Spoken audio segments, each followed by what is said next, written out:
Rahim. I would like to thank the scientific committee for inviting me to represent the subject of epiduroscopy in post-laminectomy syndrome. Actually, I am Professor Ahmed Al-Mulla from Medical Research Institute, Alexandria University, and we focus on pain relief and research. We provide certificates in pain management, either diploma or master's degree, and also the MD in pain medicine. My topic today is epiduroscopy in post-laminectomy syndrome. Actually, the patient come after the surgical operation to the clinic or to the pain clinic and ask you, I am depressed and frustrated. I have been tried everything, drug therapy, injection, and physiotherapy. I am scared from the hazards of another surgery. So we have to find a place between fulfill the gap between the drug and the physiotherapy and the surgical operation, which are the minimally invasive non-surgical interventions for the patient with post-laminectomy syndrome. One of the percutaneous interventions is the epiduroscopy. Epiduroscopy was discovered in Japan in 1960s and fiber optic light source in 1917. And then in Sweden, they use a method of epiduroscopy and the spinoscope. Dr. Chudzi in Germany, I have trained with him, and I am the first one used epiduroscopy in the Middle East in Saudi Arabia. The date of using epiduroscope in Saudi Arabia was 2005. Actually, if we, by epiduroscope, we can identify the contents of the epidural space. Epidural space is largely a potential space. Its average depth is being greater than 3 millimeters. Distension of the epidural space with irrigation solution occurs only when the pressure within the epidural space is more than the cerebrospinal fluid, thereby displacing the cerebrospinal fluid. Before introducing the epiduroscope, we need to make an irrigation of fluids in the epidural space. And we find that the dorsomedial portion is the most distensible one. Dorsolateral portion is minimal, has a minimal distension, and the ventral portion distends little, if at all. This is very important, actually, for using the epiduroscopy. A percutaneous epiduroscopy is minimally invasive endoscopic examination of the epidural space. It allows us for direct visualization of the epidural structures in real time, in three-dimensional, and in color image. The easily recognized structures, actually, you can find here. This is the epidural space. This is the dura mater, and this is the epidural fat. This is the ligamentum flavum, and you can see the blood vessels and the connective tissue. So demonstration of epidural pathology, you can find adhesion, granuloma, fibrosis, structural changes with age or with aging, dorsomedian CT band or connective tissue band, neuritis, herniated nucleus pulposus, hypertrophied ligamentum flavum, and adhesive arachidosis. In post-laminectomy syndrome, the endoscopic pathology expected to be seen are the arachidosis, radiculopathies, adhesion, scar, and fibrosis, nerve compression. You can see edema, congested vein, and ischemia, and the chronic inflammatory process. And in some cases, you can find sequestra, cysts, and tumors. So the advantage of using epiduroscope in the post-laminectomy syndrome, delivery of the targeted injection, access the epidural space via a remote area from the injury site, treatment of epidural pathology with accuracy without disturbing adjacent muscle skeletal structure. So there is no need for another surgery to remove the adhesions. We have the minimally invasive epiduroscopy to remove the adhesions, which make a shield around the nerve and make the drugs reaching to this nerve or the desired nerve is very difficult. So the indications for using epiduroscopy: direct visualization of the epidural pathology and anatomy, direct and accurate drug application, direct lysis of the scarring, either by the tip of the epiduroscope or by insertion of catheters or by the irrigation fluids, placement of catheters and electrodes, assistance in many invasive procedures. So the inclusion criteria: we can use the epiduroscope in a post-spine surgery syndrome, in some cases of spinal stenosis, and diagnosis of radicular pain symptoms. Sometimes the diagnostic studies like MRI and others are negative without radiographic evidence of disc injury, so you can do epiduroscope also for diagnosis of radicular pain. Contraindication is like all the regional anesthesia: coagulopathy, anticoagulant, local infection or systemic infection.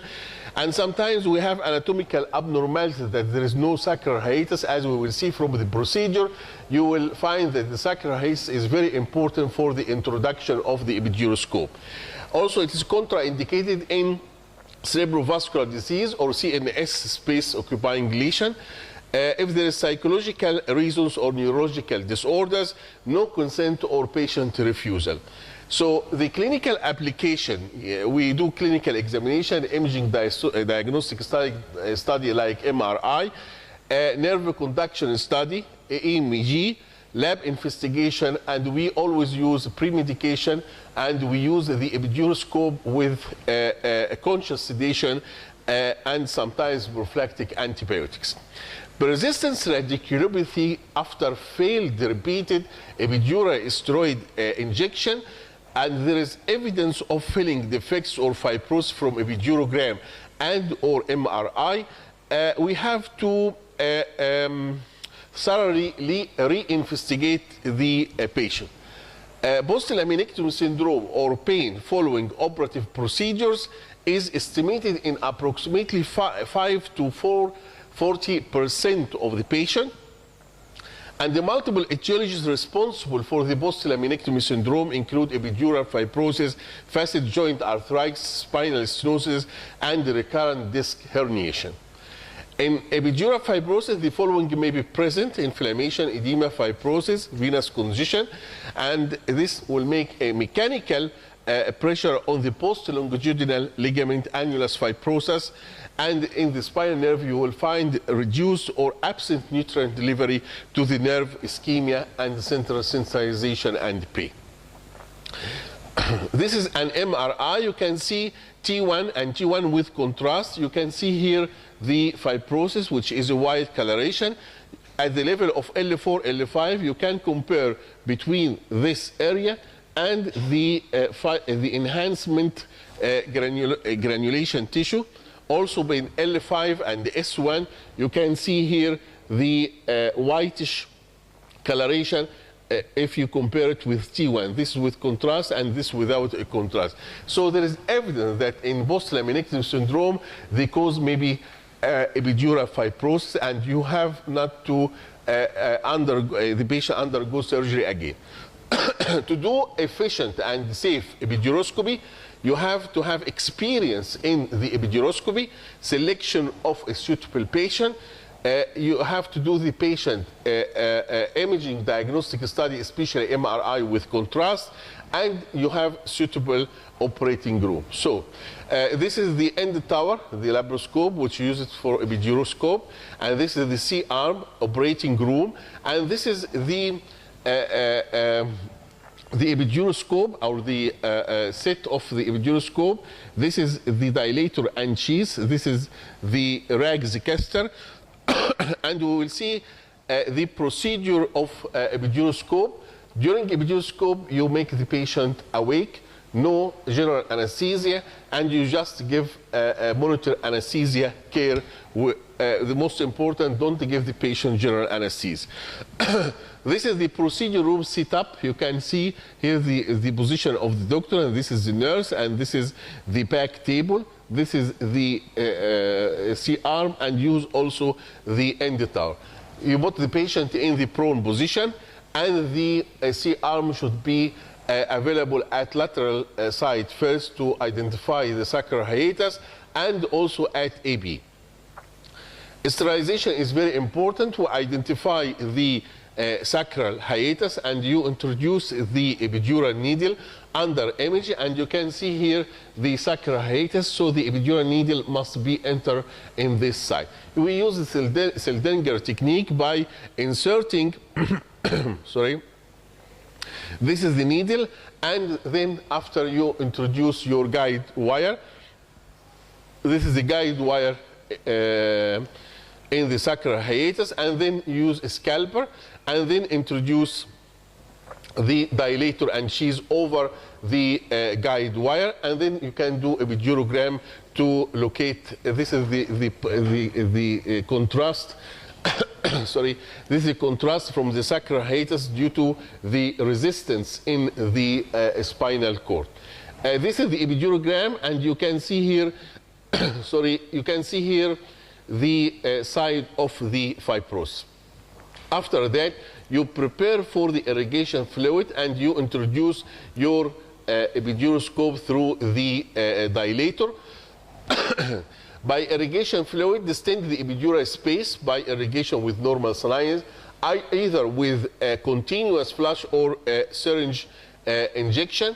This is the irrigation fluid. This is the navigation of the epidural space in the sacral hiatus. Sorry for that. You can see, we'll see it in the next slide. This is the tip of the epiduroscope, and this is the entrance of the sacral hiatus.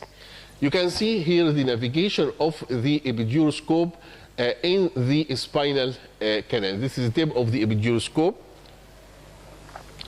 And you can identify the epiduroscope in the spinal canal under, of course, fluoroscopic image, or by markings on the epiduroscope at 5 centimeters diameter. The fluoroscopic view is very important because it identifies the level of placement of the epiduroscope. Identify also the ventral versus the dorsal epidural space placement level, and the proper placement of the catheter tip. If you introduce a catheter through the epiduroscope, you can identify the proper placement of the catheter tip at the desired nerve you want to make adhesolysis or removal of the fibrosis.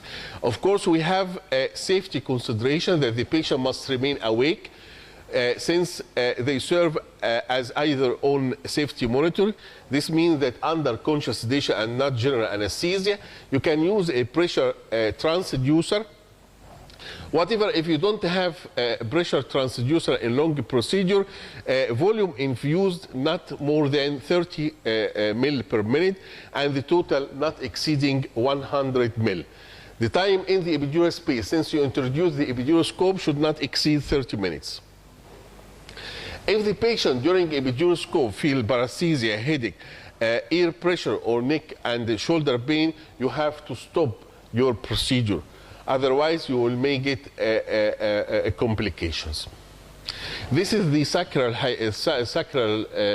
canal, and you can see here the epidural space. This is also the epidural space here, and this is the dense granulated tissue in the epidural space. You can see here is the nerve root, and this is the adhesions. This is inflammations in the epidural space with adhesions, and here the dense granulomatous tissue. You can see here the nerve root also, and this is the dura, which is always pulsating, as we will see. Adhesions, arteriole bleeding, and epidural fat may be seen. This is fibrosis, and this is inflammation. You can see here in one patient with post-laminectomy syndrome. This is one of my cases. And this patient complaining of radiculopathy after 3 spinal surgery. This whitish coloration is the adhesions, and the movement here is for the irrigation fluids.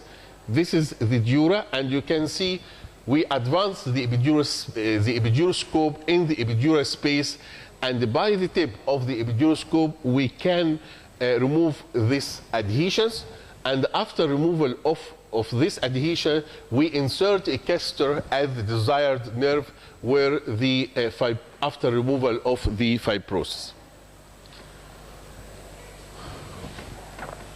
This is the epidural space, and this is the adhesions. Okay, I will pass this. So this is the insertion of rags catheter through epiduroscope after removal of the adhesion in post-laminectomy syndrome, and this is the localization of the rags catheter in this case. We can use forceps or probe to remove adhesions, and after insertion of the rags catheter, we can make chemical adhesolysis by the insertion of certain drugs like hyaluronidase, local anesthetic, depot steroid, hypertonic saline to reduce the edema, opioids, and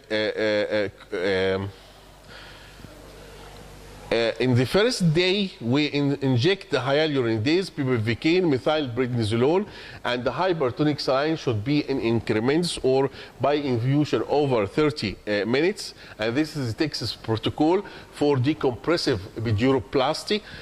In second day, through the catheter, we inject bupivacaine, hypertonic saline, and in the third day, the same thing. And then we remove the catheter. The potential side effects of epiduroscopic navigation being at the insertion site, headache following the procedure, small amounts of drainage from insertion site. This is a gluteal and sacral hiatus induration, abscess and granuloma formation in one of my patients, and this patient was diabetic. We have also potential complications actually, but if you consider the safety consideration, you will not pass through this complication. We have macular hemorrhage, epidural abscess and or infection, abnormal sensation, dural puncture, headache, nerve root avulsion. If you don't use aseptic technique or prophylactic antibiotic, there is a potential for meningitis and or arachnoiditis. And in rare cases, the patient may have paralysis. This is why we make the patient conscious all the procedure. This is the Pasha catheter, which is a multifunctional electrode, consists of 2 electrodes. You can provide pulsed radio frequency, and there is a port also to inject your drugs, and it can be inserted through also the epiduroscope. The clinical effectiveness of epiduroscopy spinal endoscopic adhesolysis was evaluated in randomized prospective and retrospective studies with strong evidence for short-term relief and moderate evidence for long-term relief in chronic refractory low back and lower extremity pain. I have 2 publications in the Journal of Pain Society, Egyptian Pain Society. And at the end, not necessary to use epiduroscope in every case, but you have to start conservative treatment first, identify for the reason of the post-laminectomy syndrome, and you can use first epidural steroid injection or transfemoral epidural injection. After repeated injection, if there is response, you can do epiduroscopy, and after epiduroscopy, if there is no improvement, you may go to an advanced interventional therapy like spinal cord stimulation or intrathecal programmable pump. I have to acknowledge Dr. Sameh Al-Dabah. He was from Alexandria and is working in UK. I trained with him. Dr. Chudzi in Germany, and the pain relief unit, the members in Saudi Arabia, at which I used the epiduroscopy. At the end, I have to announce about, I wrote a book about how to cope with your pain, and it is, there is an announcement in the ES electric newsletter, and if anyone interested, I can give him a CD containing this book, but in Arabic language. And at the end, I welcome everybody to come to Alexandria. Thank you very much.